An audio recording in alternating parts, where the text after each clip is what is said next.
Poor Karen. I'm gonna have to. Hello, I can't. Kurt. I can't.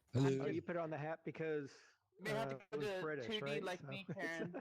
Oh, good. Oh, I Oh, forgot. yeah. I forgot to put the hat No, on. I I did might, it last Lance. night just Let for me- the hell of it, and forgot to take it off. I'd go Oh, ahead well. and do it as fast as possible if you can.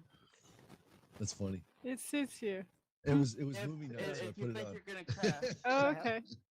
Well, I have a hat Get like your that. crash. At least I had a hat like that in real life, and it looked really good on me. oh, But she, I lost yeah. it at some point. I got to get another one. Bummer. she Oh, actually It crashed. happens. And Lance Nice lost his hat. hat. Yeah, she lost hers. Don't bring it up. Poor Lance. Yeah, Lance, That's you gotta fine. remember to it's take fine. that sweater off. You'll never get it Oh, back. mm-mm. Did they Never- take away oh, the sweater? I don't know. It's still there. It's still there. But then again, I don't 100% know. I could take it off and then poof, it's gone. If that's Right. the case, well then It's I like the gotta hat. create It's a heartbreaking. whole new outfit. Well, see, the thing is, though, is I had the hat on. I didn't take it off. So where is the sweater? Then it just So it just disappeared off of me. disappeared. Yeah. Oh. Oh, Just I like Yeah. today. Oh, that's One so day you can sad. come didn't even naked take it because off? they'll take his snow clothes too. It'd be funny. That'd be Just one day, there's horrible. no. I told you you're gonna come in one day and you're gonna be the Justin Bieber avatar, and you'll be like, "What happened?" I think I we're, hope not. There's enough of those running around. but I know, right? But the actual shirt is in. Let's see, top. It's on the second page, the very bottom in the middle. It's what Diamond used to wear when it was blue. You select that and Okay. hit patterns. It's the second one there. Oh, That's it's the one under I'm wearing. patterns? Okay. Yeah, Oh, yeah, okay. Yeah, I see that. that's the one I'm wearing. All right. So- Yep, I see it. I'm gonna cancel. Hopefully out that since doesn't they're go all away. ready. Oh look, Karen's back. Yeah. If I crash again, Lance, could you or Dragoness introduce Merlin? What do I say? Just you Here's can Merlin. just say welcome. Here comes Merlin. Oh, I'll put it in Discord. Okay, yeah, and I'll try to if I see you crash, then I will introduce you. When do we Okay, introduce him? thank you. oh. What do you mean I disconnected? Oh, you disconnected? No, sorry. I saw. I saw a post go by about something else, and I was like, "Oh, I have that file," but my headset's not plugged into my computer anymore. So, yeah, sorry. I should learn how to use mute. Okay. Yeah. Alright, yeah, I'll try my best to pay attention to see if you crash or not. When would we Okay. introduce him? Wait, is that him at the door? No, well, he's going to Excuse come me, I'm in. eating my He'll dinner. come in through the door there. So when you see him I enter, was hearing some noises there. Oh, okay. Yeah. Yeah. Okay. That's just Yeah, yeah, Well, if I Liz see I had to forgot get something to eat. Instead, I'll hurry Got up. Yeah. to mute herself when she started okay, eating. that'd be great. That's real Thank you, funny. You can Lance. see the mouth No moving. problem. We're gonna. Okay. Bubbles you're hearing chewing noises. Okay. Yeah. Okay. So we're gonna Yeah. get Is started, my water everybody, in level about on? 2 minutes No. here. 2 It's really minutes funny till when people event hear stuff begins. like typing, or like if they have Yes. pets in the background, like dogs barking. Yeah. Mhm.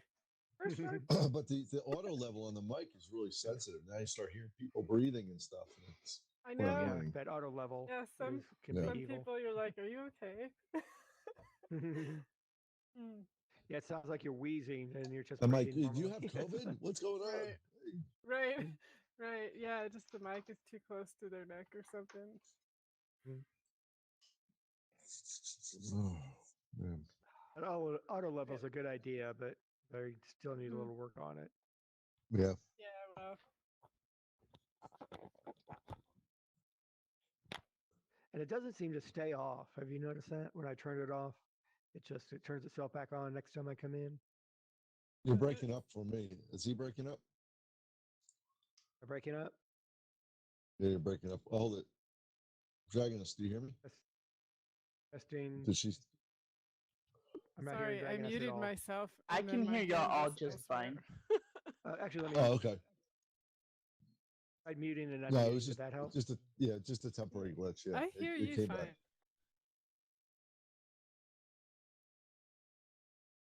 Okay, everyone. Here comes our professor and wizard, Merlin. Let's give Merlin some emojis here.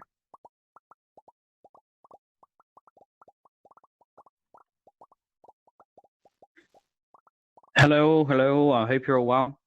I should be producing some sound now, and that should be on the board. I hope you're all doing well. Sorry about last week. I had some unforeseen events come up, so I had to deal with that. But we're back here today with Unit 1.2, which I'll just switch the slide over to now.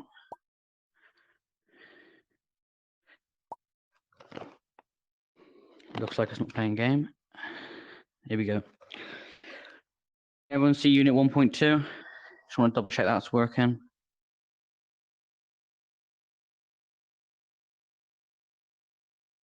Okay, cool. Also, for those Mac users who can't see the multimedia screen, the live stream is up on the YouTube channel. The name is on the back wall as well. Before we start, I'd like to also mention that the BBC, a news provider in the UK, has done an article on the Microsoft Mesh recently, as well as 2 new features in the Altspace with the pause messaging and the new 300 plus skin variations. So I'm going to welcome us now. Sorry for cancelling last week's event. We're going to learn about RAM, ROM, virtual memory, and flash memory today. I'd like to welcome back all of those who attended last week's event, for those who are new here, and I hope you enjoy your time. This lesson should cover everything. If we don't reach the end, or I feel I don't cover everything, we will go back over next time, and I will push back the next unit as much as I need to. But we should cover everything today. So first, we're going to go over RAM and ROM. So RAM, random access memory, is known to hold the operating system, programs that are running, and data in use by the CPU when the computer's running. Although it holds the instructions for the operating system, the CPU actually loads the operating system, like the same function as a von Neumann architecture. So for those who were here in Unit 1.1, we had the memory and the CPU. Essentially, the operating system will be in the RAM, and the CPU will do the processing. The RAM is volatile, which means when the computer is switched off, all data in the RAM is wiped. So it will always have nothing left in it. Everything in the computer off, which is why it's always good to turn your computer off after you've used it. Otherwise, it gets clogged up. Because even when you've closed programs, sometimes the data will sit in there until you overwrite it. It has the ability to read and write data. Oh, okay, I can see it again. It has the ability to read and write data while the computer is switched on to programs that are running. Later on in the presentation, I'll show you a visual example on how RAM works, and that will be a visual representation on RAM and how virtual memory works with the RAM. So we'll move on to the next one. It says, what is ROM? So ROM is read-only memory. So it's the opposite of RAM. So RAM, you can read and write. This one you can read only. It's known to hold the first instructions for when the computer is switched on, which is called the bootstrap. Programs for the embedded systems like traffic lights and washing machines. I went over embedded systems last time, but I'll briefly go over that. So washing machines, you have your some washing machines have dials on the front for the different programs, like you have your cottons and black and whites and colors. Obviously, you have your different programs, and in the memory, you have all the different instructions of that. That's an embedded system. I'll show you a chart later on. I think I have one up on the slideshow. Yeah, programs for embedded systems are stored in the ROM, which essentially is a good way of showing how ROM works. It's the same as the von Neumann architecture we used in Unit 1.1. Differences between RAM and ROM, as we've already said on the second one down, RAM is read and write, whereas ROM is read only. RAM is volatile. ROM is actually non-volatile. I don't know if I mentioned that in the slide. So when you shut down the computer, the bootstrap will always stay there. So nothing's cleared off when you switch the computer off. But one thing about the ROM as well, it's the same with embedded systems. You can't actually change the data inside of the ROM. Any user or program cannot change that.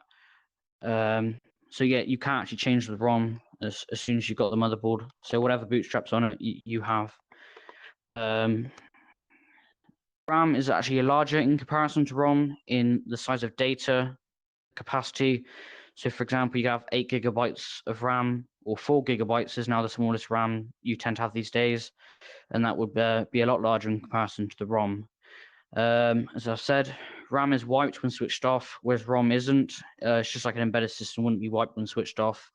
So you turn your washing machine off. When you turn it back on, it remembers how to wash your cottons on the different program settings. How are embedded systems linked with ROM? So there's our von Neumann architecture, if you remember this. That's the CPU and memory. So embedded systems are like ROM because all the instructions that we use in the memory from the von Neumann architecture is like ROM. So the memory is the same system. You can't change it. It goes in. Whereas the von Neumann architecture, you can change it. But this is just for comparison. So it's the same system as the embedded system. ROM is in there. You can't change the memory. And it's in there to instructions and data. The ROM is then linked in with the embedded system, as all the instructions for each embedded system will be stored in the ROM for the system to process. As I've said again, the example of a washing machine, it will store all the different programs and run the ones that it needs to.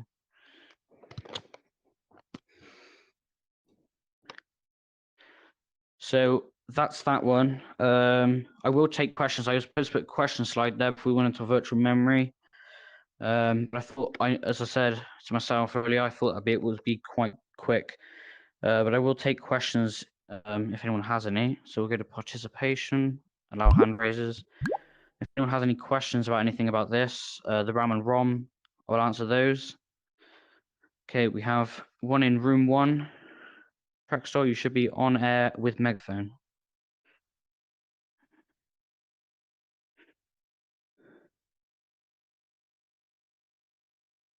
You're not currently speaking. I think you need to turn the mute off on the left.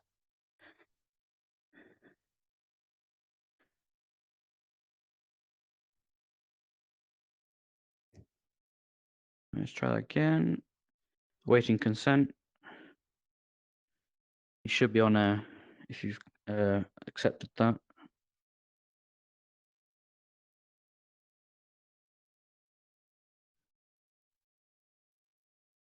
I can't hear anything. Anyone else hear anything? Sad admits if you can't. Happy if you can. No, no one else can hear you. It may be a microphone issue. If you go to your settings, make sure if you're using an Oculus, it's on. Is it Android input or is that for microphones? I'll just double check that myself. Audio. Audio input selection in the settings under audio. Make sure that's Android audio input if you're on Quest. Try that, and that's all I can give you for advice. We'll try this one more time. So awaiting consent, and you should be on air. There should be like an OK button. Then if you unmute yourself on the left, you should be able to speak.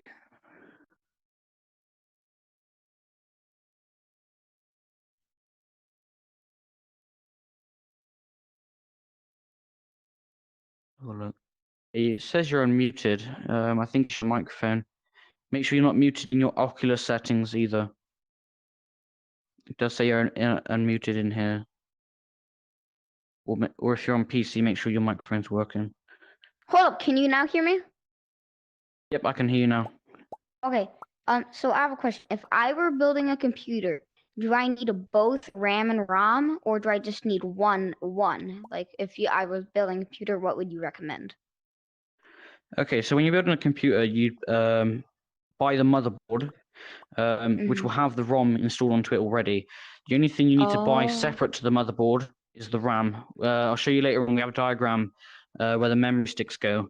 You can either have 2 or 4 slots, and if you have 4 slots, make sure you put them in pairs. So you put them in slot 1 and slot 3. If you're having 2 sticks of memory, or if you've got all 4, just place them all in. But I'll go over that in a second, actually. That's a good question about building PCs. So I'll go over that when we come to the diagram. Thank you very much for the question. Oh, thank you.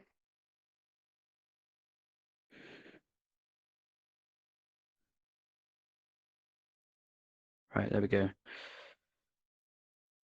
I'll turn that off now. And we'll continue with virtual memory.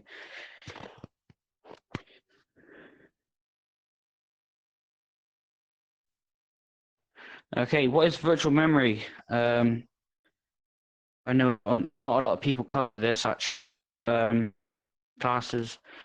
Virtual memory is actually space on your hard disk drive, or if you don't have a hard disk drive at all, it will be on your solid state drive. Most people do have HDDs.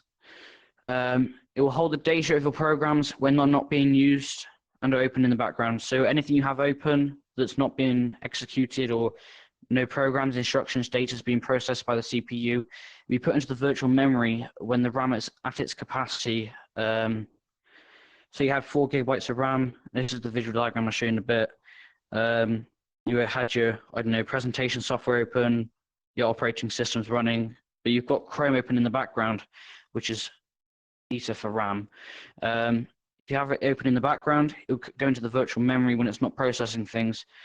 To say it's not playing music or anything, it's just a website.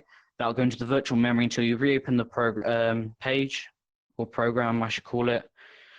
Then it'll move back into the RAM, and what is now in the background will go to virtual memory, which is it takes a while to transfer, which is why people with 4 gigabytes of RAM will have slow experiences switching between. But then again, that's the reason, which I'll show you in the demonstration shortly. Why do we need virtual memory? If you have a small capacity of RAM and it's at its capacity, you will need virtual memory. You don't have to buy this or anything. It's just something that happens itself. It's needed when there's not enough physical RAM to store open programs. Programs are transferred to virtual memory when the programs aren't executing any instructions and RAM is at its capacity. That's the reason it transfers. It'll be transferred back to the RAM when needed and have instructions that are required to be executed. In further context, it holds the data and instructions of programs that the CPU isn't currently using. So that's the best way to explain it, really. Anything that's not being processed will be stored in virtual memory if your RAM is at capacity. So we've had a question a second ago. I'm going to carry on for now. And we're going to link RAM and virtual memory together. So this is the diagram. I'm just going to answer your question quickly. So you'll see here you have, down here you have 1, 2 slots here. These are the slots for RAM. What you'll find, some motherboards will just have 2. Some of them will have 1, 2, and then you have another 2 there for 4 slots. And if you had 4 slots and you had only 2 sticks of RAM, you can place 1 in the top one and 1 in the third one, or you can do 1 in the second one, 1 in the fourth. That's just to do with pairing and making sure the speed's correct, but it's just something they recommend. I can't remember the actual reason why, but it's something to do with pairing the RAM to make sure it works properly. So this is actually an example of a motherboard that doesn't have anything on it. The black area in the middle, lost my laser pointer for a second, so I'll get that back in a second. I believe actually, so this black no, this is the CPU here, sorry. So that's the CPU, it's an old one. AMD, it says, reads here. That's because I'm close to it. So that orange thing on the right-hand side is your CPU. You put a fan on top of that. You normally have your M.2 slots, but this is an old motherboard. That would now be classed as junkyard motherboard, as some people call it. So I'm going to move on now to the visual diagram, but that should answer your question about the RAM. So we're going to go through a scenario, actually, and the scenario will always be at the top, and I'll go through this bit afterwards. So the scenario is a user of a desktop PC has the operating system and presentation software open. So as you can see, this is the virtual memory. It's empty on the hard drive at the moment. And these are the pieces of software he's able to use, or he or she is able to use, the person's able to use. So you have the word processing is closed, spreadsheet closed, graphics app, and all that is closed. As you can see, we have 4 gigabytes of RAM here, and the operating system takes a fair amount of space. I'm just going to go, the line would be here. There's no black line there. You only have enough space really for another presentation app to be open, or spreadsheet app would just about fit in the memory, which would capacitate it. If the user decides to open the graphics application, which is quite a large, it needs a lot of RAM to run when you're editing images, like Adobe software. If the user decides to open the graphic application to edit an image for the presentation too, the problem is that there's not enough room for it to be opened in the RAM. So this is where virtual memory will step in, and this should help with your understanding of virtual memory if you don't already know what it is. So the scenario that, again, the user of the desktop PC has the operating system, presentation, and graphics application open now because he's working on the image. The user is not currently working on the open presentation, so he's not using the presentation app. He hasn't actually got it open. It's just in the background. And he's just editing the photograph to include on a slide later on. So the explanation of virtual memory in the scenario is keeping the graphics app open as the presentation app is not being used. It's held in virtual memory. So operating system will always be running, and on some systems it's a heavy requirement. Some systems won't be as much. In this demonstration, it's shown at around 2 gigabytes, which won't always be that much. But here, the graphics app takes up 2 gigabytes instead of the 1 gigabyte it showed here, which would have sat around here, so at 3 gigabyte. But as it's capacitated, the presentation app has moved to the virtual memory on the disk. We've now got that open in the background. Nothing's being processed on it except this. So we're editing the image. We're going to go on to the next scenario now. So the user's actually switched back to the presentation software without closing the graphics application. So he's kept it open, but he's switched to the presentation app. So that's why if you have a slow computer, or you think you have a slow computer, you do. But that will be because if you have 4 gigabytes of RAM, and you've opened the presentation app and you're at capacity, it's had to move it to the hard disk drive, which will take a while, and then send the presentation app back, which will take a little while longer, which is why when you switch between apps sometimes it can be slow. So an explanation of this again is virtual memory would hold the graphics app whilst the presentation app is being used. So whilst this presentation app is open, the graphics app will close. Will be put into virtual memory, won't close, it will stay open. Which is why when you open it again, because it's a lot of RAM being used, it's a long time for it to open again, about 10-second delay, which isn't a long time in terms of time, but people using computers, they want to switch between them quickly, which I think is what the next slide is about. If we expand storage of RAM to 8 gigabytes, so the user doubles the amount of RAM in the computer to 8 gigabytes, so he's probably bought 2 sticks, 4 gigabytes, turns the computer on, opens up the presentation app, the graphics app to continue working on their presentation.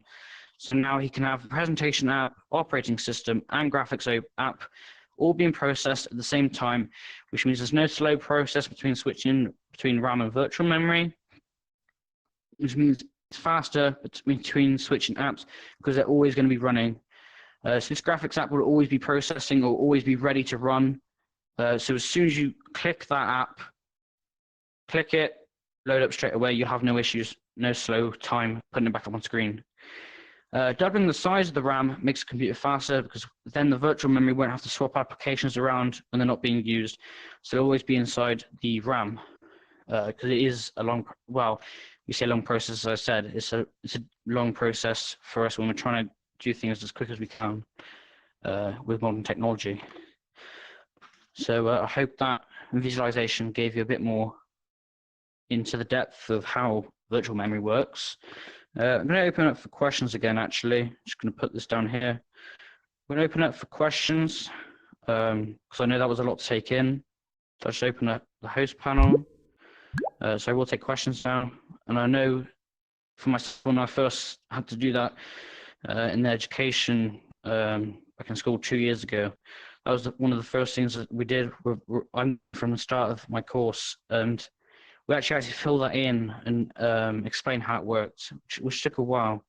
But if anyone has any questions, I'm happy to answer them, because it took us an hour lesson or whatever for the school to explain it. You're learning it here in space of 5 minutes. So if anyone has any questions, I'm going to do a last call on questions. If you do, stick the hand up and I will put you on air. If not, we will continue. I believe we're going on to flash memory.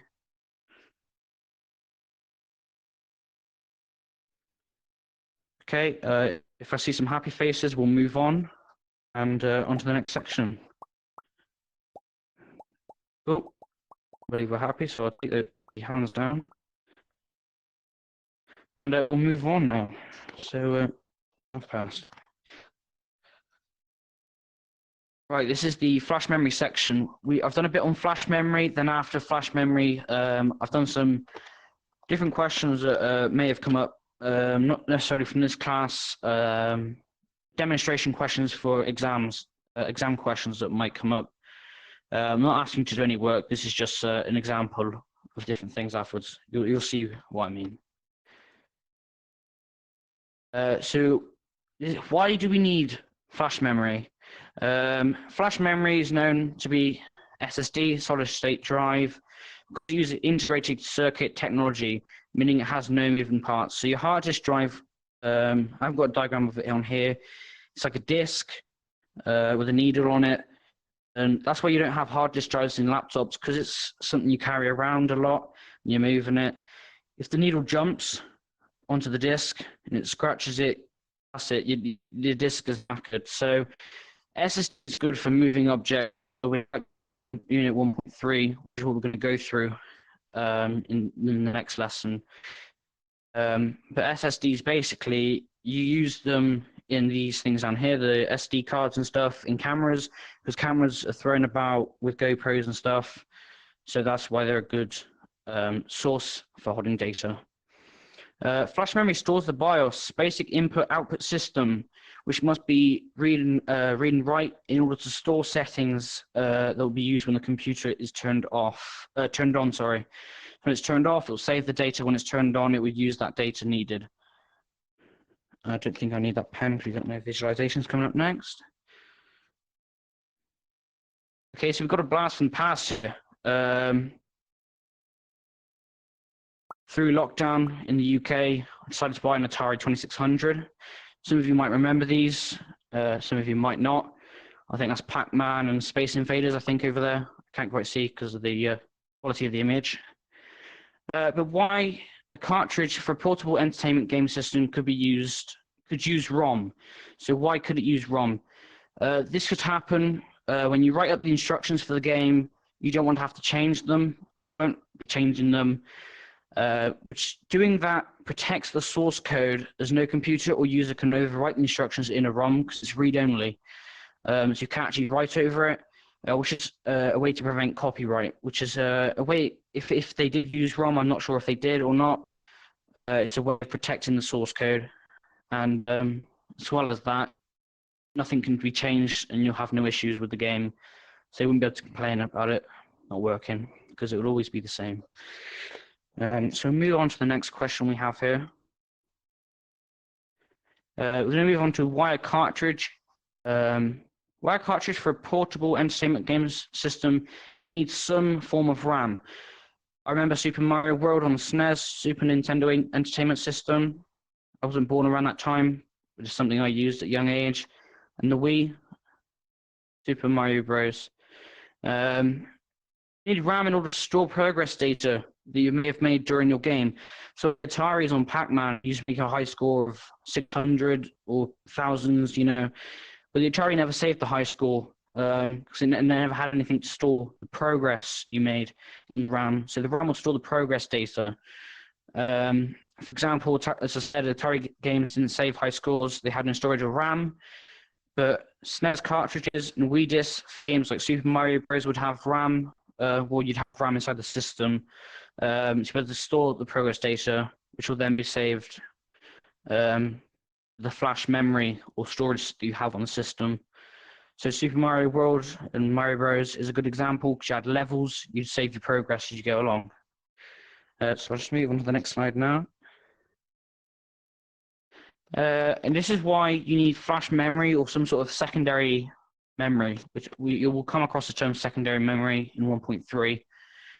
But once the player's progress has been stored on the RAM, it needs to be placed permanently in one space. When the system's turned off, it will save the data.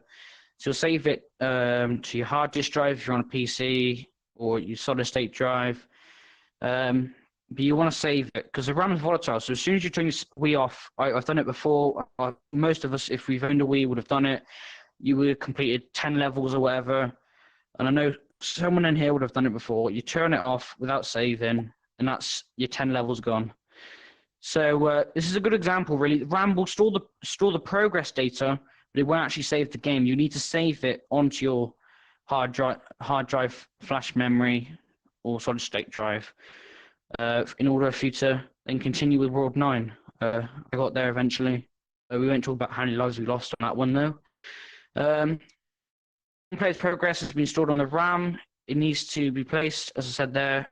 I'll go over that again.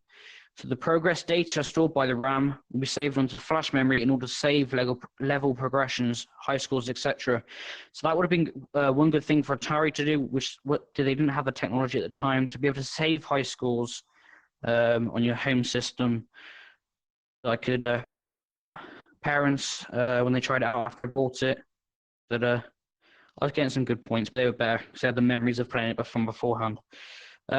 It can also be used when the game has updates or patches. So a good example is AltspaceVR. You had an update I had to do before coming on.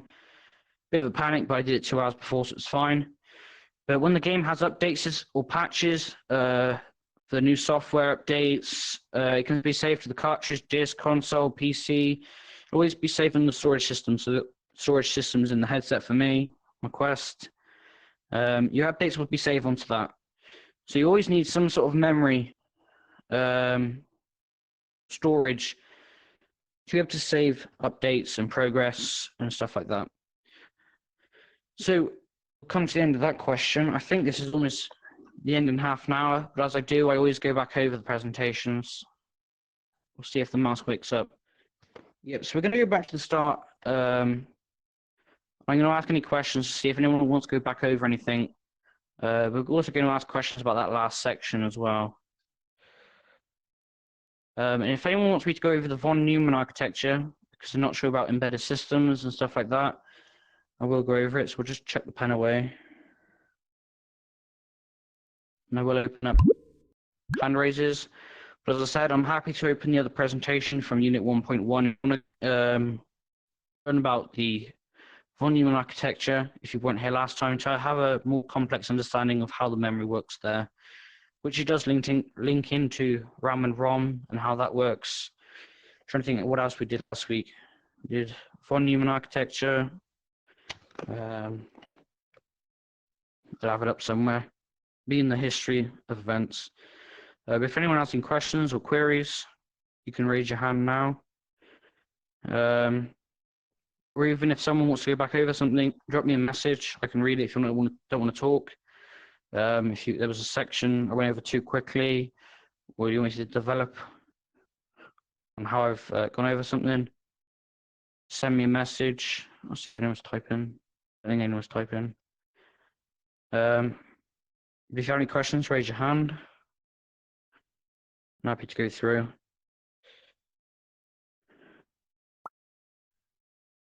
If not, I'll do a quick poll with emojis and we'll see if you go through the von Neumann back through this, especially with the visualization.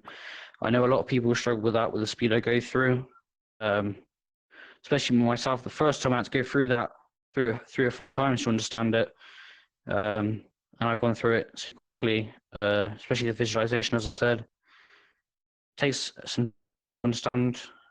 Some people, they have a slow learning process. We won't go into that. So I don't think anyone has any messages or hands up. So we're going to have a quick vote then. Let's have a quick look at the emojis.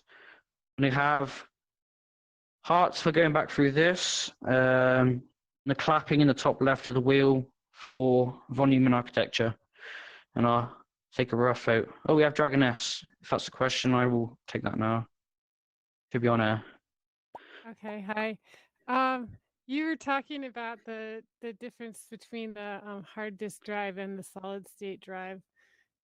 So if you have so much trouble with the hard disk drive with it moving around, why would you use that instead of always the solid state one? That's a good question, which I am going to cover in 1.3, but I'll also cover it now. So problem with solid state drive, because it's new to the world of technology. I know it's been out for a long time now, 5 to 10 years.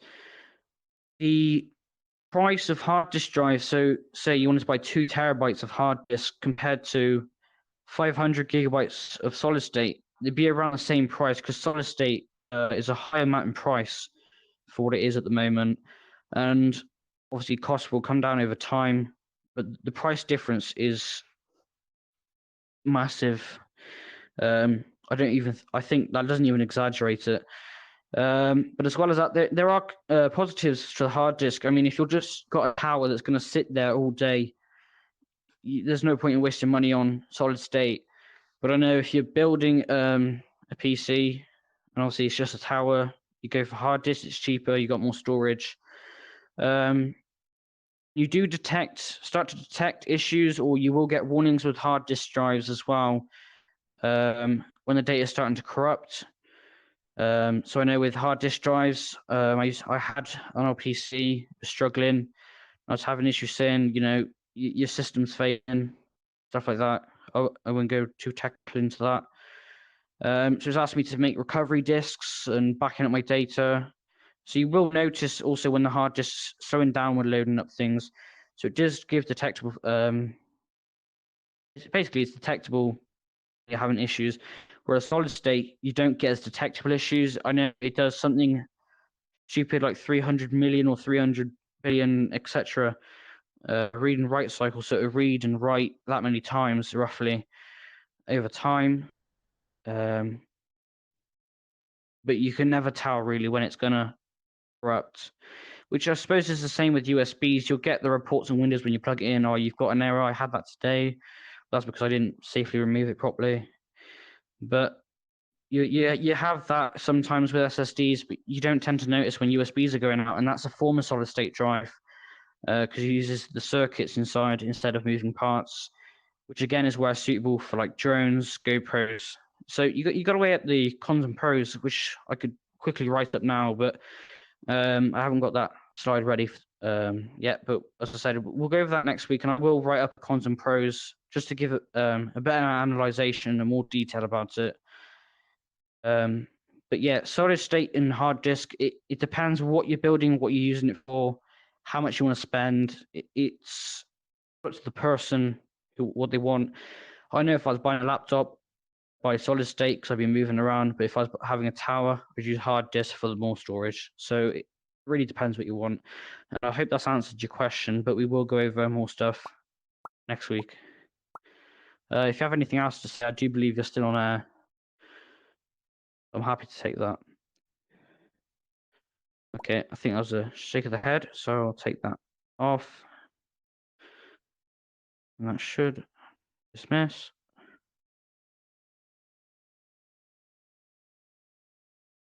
Okay, Takeshi, just had you come through, so I'll put you on air. Okay, can you hear me? Can you hear my Yep, voice? perfect. Okay, I understand the difference between the flash drive and the hard drive.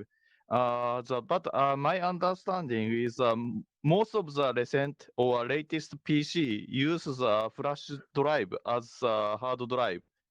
Is it my understanding is correct?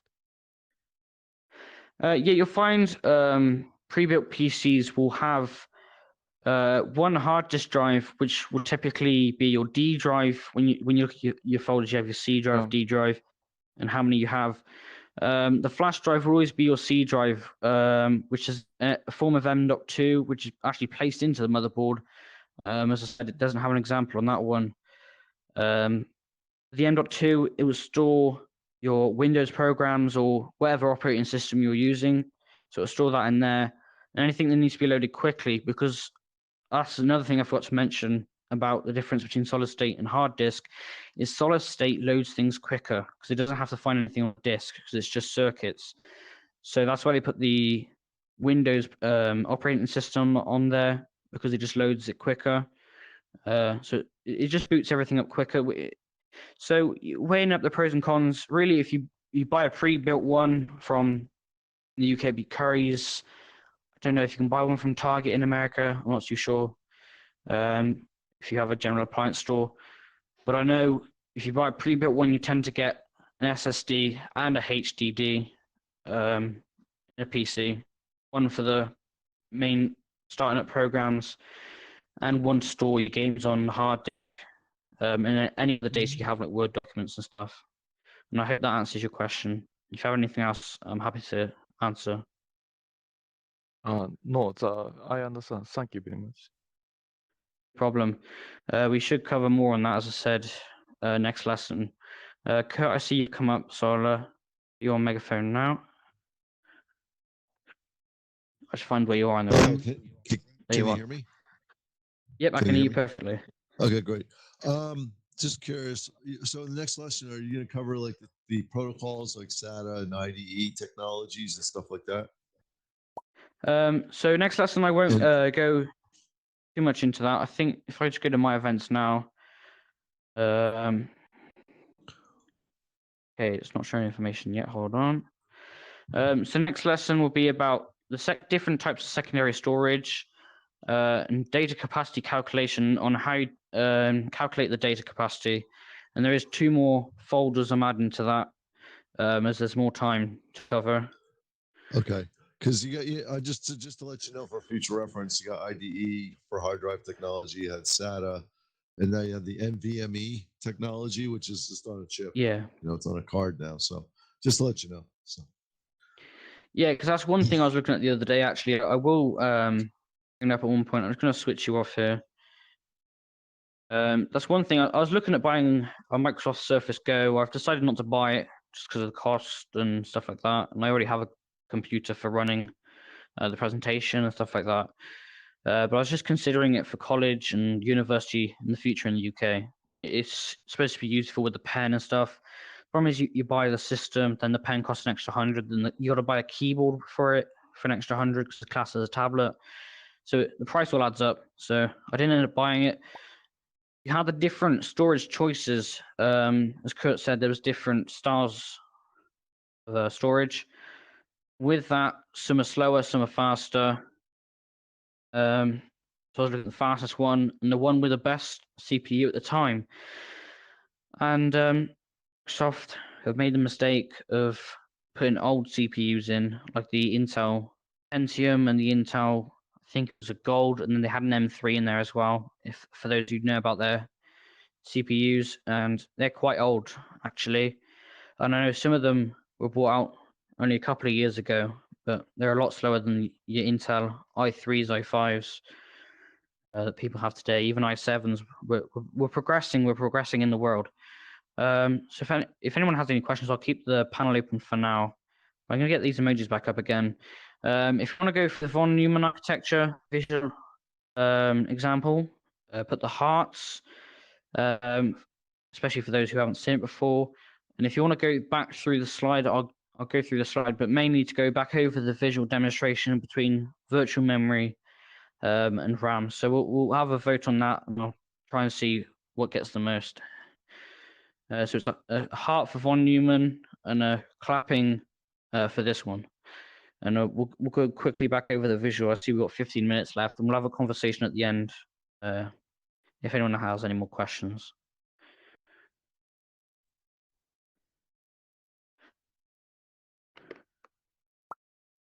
Or you can put laughing faces for you don't mind, and I'll probably just go through this one.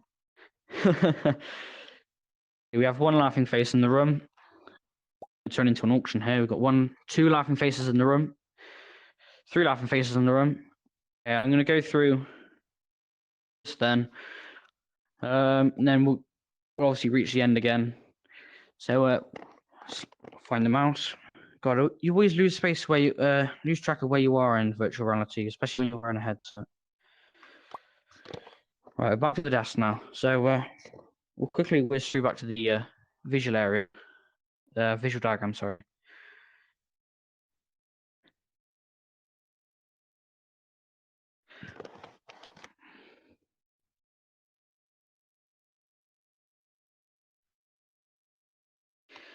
So we're back to here now.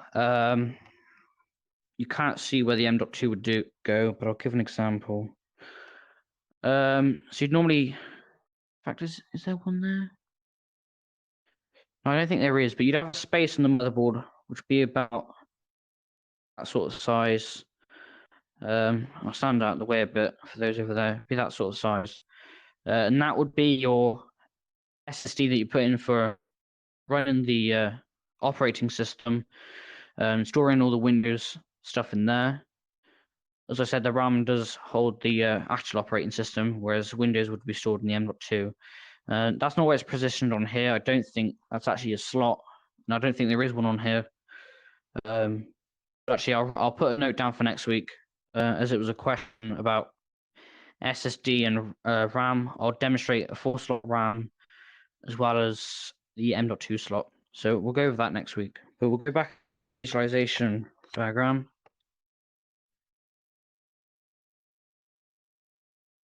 If the mouse decides to respond. Okay, here we go. So I take it a little bit slower, but I know we've only got 10 minutes left.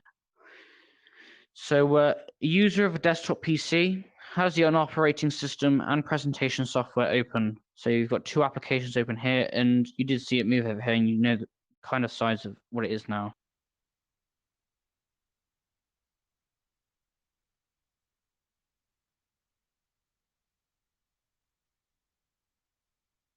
Sometimes wouldn't take up 2 gigabytes of RAM, but it's just for demonstration purposes. If the user decides to open a graphics application, which is the blue app on the far right there, to edit an image for the presentation, the problem is that there's not enough room for it to open in the RAM. So this again, what I said earlier, is where the virtual memory comes in handy. Because then when he opens a graphics app, and he has the presentation software running in the background whilst he's trying to edit an image, perhaps he's actually trying to get a decent picture of the motherboard. He's editing his picture, ready for the slide. But the presentation app has gone to virtual memory because there's not enough space in the RAM, and it's reached its capacity.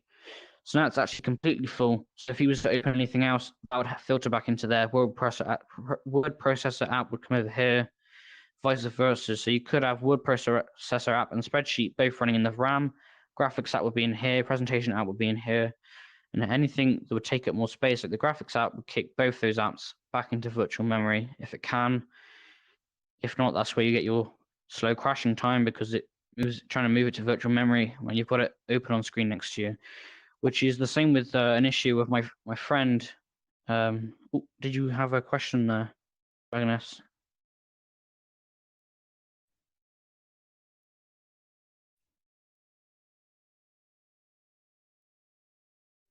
I just mute you and see if you did. Hold on, we'll go to guests. Agnes. You now have a megaphone if you want to. Yeah, thanks. Can you hear me? Yeah, perfectly. Okay. I was wondering if you could speak into how this applies, like if you have a multiple core processor versus like just a single core. Yeah, so a single core and a quad core, CPU wouldn't necessarily make much difference to the way that the application's open. It would affect the speed of execution, as we spoke about last time. It would, if you had a quad core, you'd process instructions more quickly, but it wouldn't affect the applications you have open. The effect on application is the capacity of RAM you have. So as I said, the graphics app, if that took up 2 gigabytes in the real world, in some circumstances, it actually might. that would be an issue with the capacity of RAM, because you're not able to have as much open as you'd like to. So say, I don't know, some people split the screens. You have Chrome in the corner, File Explorer here, and you've got your Photoshop or something on this side of the screen. You have 3 open at once. An example I was about to give was Discord. If you have Discord open and you have Google open, Google zaps up a lot of RAM. Using Google, watching YouTube, about 17 tabs open, just like my brain this morning. You'd have 17 tabs open and using all that RAM for nothing. When you're actually actively using Google Chrome, you'll see what you last seen on Discord. But the messages sometimes won't actually update or refresh when people are chatting. So when you click back on Discord to type something because you think people haven't been replying to your message, all of a sudden you have 10 messages flood through, and you're like, oh, okay. And this is the reason why if your Discord's going into virtual memory, you've got on the side of the screen and nothing's coming through, that's because it's not actually processing anything. And that's why all of a sudden you get a flood of 1 million messages, and you're like, okay, so it's me not replying. Which I know has happened on this computer before, because it's slower than the other one I have at my other house. What happened earlier, actually, I was messaging Aaron and Lance off my phone and the PC. I had the message coming through my phone. I looked over, and it wasn't showing up until I actually clicked the application to make it the active one, and it flooded through. So I didn't notice that until I had the notification. But that's going off track now, and I hope that's answered your question. If it hasn't, I'm happy to take another shot of that. Oh, okay, thank you. I mean, if you want another understanding of the CPU, I mean, it shouldn't affect this basically. It's to do with the speed of processing the app, which could take effect whilst it's transferring. If it's still executing on a single core RAM, when the presentation goes to the virtual memory, if it's still executing on a single core, it will take longer to switch between if it's trying to finish something. So you would take a longer time to transfer over, obviously by a few seconds. Say you had a single core, it might take 15 seconds to jump over if it's finishing something in presentation, like saving it or something when you've clicked Control S, which is a shortcut to save. Why sometimes it takes a while to open other applications.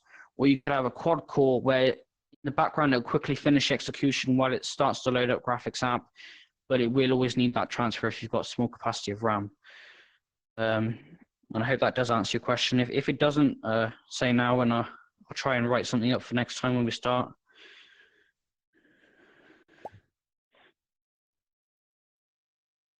Yeah, I think that's everything. Just double check here. Okay, I hope that answers your question. I'm going to continue with this part here. Just get back where I am. So he's opened the graphics app, and he's editing the photo on Photoshop, and I've ended up the other side of my room. So here we go again. I've spoken so long, the mouse has gone dead. Right, here we go. So he switched back to the presentation app. So this is like an example of me going back into the Discord earlier. So say I had Google Chrome open, it was taking up the space that the graphics app was. And now I've opened Discord. It's back in RAM and it's processing again. I'm getting all these messages come through. So that's the difference. When it's in virtual memory, it's not doing anything. It's completely stopped because it's just sat in hard disk drive, which is where you save your stuff. So it won't be doing anything. If virtual memory is not something you make, it automatically does it on spare space you have on the disk, which is why you'll find when you have 2 terabyte storage, it'll take a bit off. So you might have 1.9 terabytes of storage. But it does take other things off for other reasons, like actually running the hard disk and stuff like that. That's an example of using Discord in that circumstance and how it will slow down. You'll notice the slowing down if you have a small capacity of RAM. Who's open the presentation now, and the graphics app will be in the presentation. The graphics app, sorry, will be in the virtual memory. So we'll go on to the next slide. If this begs to work. Here we go. So now he's bought 8 gigabytes of RAM, which ups the capacity. He's able to have them all open. So now when you have your split screen, it's all over the place, and you've got your Discord here and your Google there. Google and Discord will refresh at the same time, and even if you're not currently typing something or you're not been clicking on Discord, it will be updating the messages and you'll see them flood through whilst you're watching YouTube or something like that, or on Facebook, etc. Whatever your 17 tabs have open and doing. That's actually something I need to mention next time. They've added a new feature to Google Chrome. There's nothing to do with decreasing the amount of RAM you're using, unfortunately, because they eat it up like mad. But the one thing they have done now, I don't know, desktop, I know you could do it on Mac, is you can, I think you right click the tab, you click group tab, and it also works on the mobile.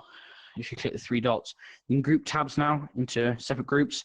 When you click the group, it opens that row of tabs. And when you go into another one, it closes that one into one block and opens up the other one. So you say you had a tab of YouTubes, you put them in a group, they're in one group. Then you had a row of Facebook, Instagram, whatever, Twitter you have open, you can group them up. So you can, then there's less crap at the top, you actually see what the website says. Hopefully that's a demonstration of Google, but that's nothing to do with virtual memory. That's one thing they've added I forgot to mention at the start. I will try and bring as many updates to the technological world as I can. But yeah, that's how the RAM works. It'll expand to allow you to use more things. On the PC, I've got 4 gigabytes, which is why I suffer. On the PC, I've got in my other place, in my office, I have 32 gigabytes of RAM, which means I technically keep whatever I want open. It never uses virtual memory, unless if I decide to open 5 games at once, which I don't know why I would. It'll just crash the system. That's a good demonstration of what would eat the RAM if you had 32 gigabytes of RAM. Which, again, before people start panicking about the fact that you got a small amount of RAM, I do use the 4 gigabytes, as I said. Does me fine for office work like Word, presentation. I'm streaming now off of it. It's doing fine. But if you're gaming and stuff, tend to have 8 gigabytes. Then if you're doing some, I don't know, Call of Duty or something that has a higher warranty, well, not warranty, but it needs more RAM. You have 16 gigabytes as you now average for requirements. 16 gigabytes is. So it's 32, but people are going excessive now with 64. You never use it all. I don't even use all my 32 when I'm on the computer. People then, I think the maximum now is something like 128 or 264, which is ridiculous, really. You never use it. 30, even on my 32, I'm only using up to 21 average because I have a stupid amount of things open. So we've reached the end of that bit now. So I'll quickly go to the end of this and talk through that. And then I'll open up to the floor as it's getting a bit late. For those who want to stay for conversation, they can. Oh, we'll go back one quickly. Nope, that's forward. All right. So I always leave that top sentence in, which says, as you can read, at the end of the meeting, I like to go over what we're doing the next lesson. So here's actually what we're covering. This is the rest of it. So next week, we'll be looking over secondary storage, I suppose to say, data capacity calculation. So how do you calculate how much capacity you got and how you take away, say you've saved a Word file that's 128 kilobytes, how do you take that off a megabyte, stuff like that. Common types of storage. So you've got your hard disk, solid state, flash memory. Oh God, what else is there? I think there's about 2 more, 1 or 2 more. But there's examples of that. So Xbox, actually the Xbox, I think it has solid state, but I'm not sure. I will look into that for you for examples. And then storage and application, how it saves, the processes for that. I will read up on what it actually has, and I will update you on the Discord. Shameless plug there. If you go into the AltspaceVR website, you go into the event, go to my channel, which is on the left, where it should maybe on the event, I'm not sure. There is a link for the Discord. You can join that, and you'll find out the latest updates, which I did put on there the other week. That had to push this one back a week. But next week should go ahead fine. There is nothing planned for next week. In fact, that's the penultimate week of school, thankfully. It's a bit of a mess. But I hope you enjoyed your time here, and you'll be back next week's presentation. Don't go anywhere yet, though. I think we're going to do a few questions, and I'll let you go. As I do every time, I have a special thanks at the end. So I'd like to thank Karen in this corner, Matthew in the corner in the back over there, and Lance in the corner over here next to the blue gentleman for moderating tonight. I'd like to thank you all. I'd like to thank any newcomers who've joined tonight. I know there's a few more interested tonight, and as it's been an extra week, I've gathered a few more people to come in tonight. And for those who didn't make it, the video will be on YouTube. Hi to those who are watching from YouTube for later on. If you get to this part of the video, maybe leave a comment. Hope that you'll come back to learn more about computer science with me again soon. Finally, I'd like to thank everyone who's attended tonight's presentation. It does mean a lot to me. I'm doing this for refreshing myself to go over the courses I've done, but I also want to provide learning for others. I'll do a quick intro again. The introduction I did for myself 3 weeks ago. I am a student at the moment, but I am aiming to be a teacher for computer science in the UK, which will take me the next 6 years to get there. It's a long journey, but I'll learn a lot more knowledge in the process. Hopefully, I'll keep this going. It will catch up with what I've learned so far. So I think that's the last slide before I say goodbye. So if you have any questions or want to have a conversation with anyone in the room, myself or anyone, you're more than welcome to stay for a while. Hope you enjoyed a conversation with someone. I am going to quickly open up the host panel for participation questions. But I'm going to see if Karen wants to say anything before we go. And if there is any hand raises, we'll do that after Karen if she wants to say anything. If not, that's about it. I just want to say, let's give a big round of applause to Merlin. He's right in the middle of taking exams right now at school and trying to put this together, make slides, work with the crazy technology here in Altspace. So give him a big round of applause. Thank you. Yeah, I am taking exams at the moment. The moment in the UK with the lockdowns and stuff, and the government's been a bit useless, really. I shouldn't say too much about that. They haven't given us much information. It's a bit difficult at times, but you've got to get on with it. At the moment, we're doing assessments, really on different topics for each subject. And for anyone interested about the UK results for secondary schools, they will take all those assessments, put them together, come up the average grade, and then you get the grade in August. So hopefully that'll be good news. I see Chris on the megaphone, so I'll put him on now. And if anyone else has questions, we'll answer. And if not, I'll open the floor up. We can all have a conversation. Or if you need to go, you can. Kurt? I didn't know it was a megaphone. Oops. Sorry about that. No, it was a great show, though. Thanks a lot. It was very informative. No problem. Okay, I will close you off. Megaphone. Dismiss that. I don't think there's any questions. So I'm going to unmute all participants. Again, I'd like to thank you all for coming, and I hope you had a good time.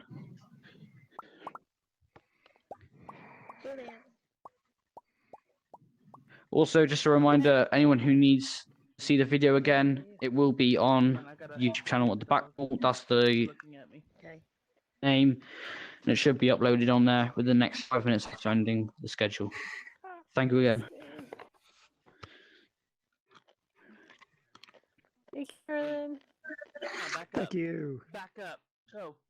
Thanks, Merlin. Sorry, my hand appeared, so I would have sent you up some emojis, but thank you very much. I know. No problem. Right, eat. The disappearing emoji trick lately, huh? Did Dargon disappear? I guess he split. Oops. It would seem All right. like he did. Bye, No, we Dargon. have another meeting. He was just here. Maybe he. I know. I maybe he just saw him. I crashed turned right around. away. He's like, he's gone. He's right here. All right. I'll be in there. I'm right here. Hello, I heard my name. Thank you again. There I he just is. there went you outside are. to like Well, it's exploring out there Some because I weird can't stuff before was class. going on, but we'll talk about Oh, Oh, okay. yeah. We thought you like you were done. You were, that was it, you're out.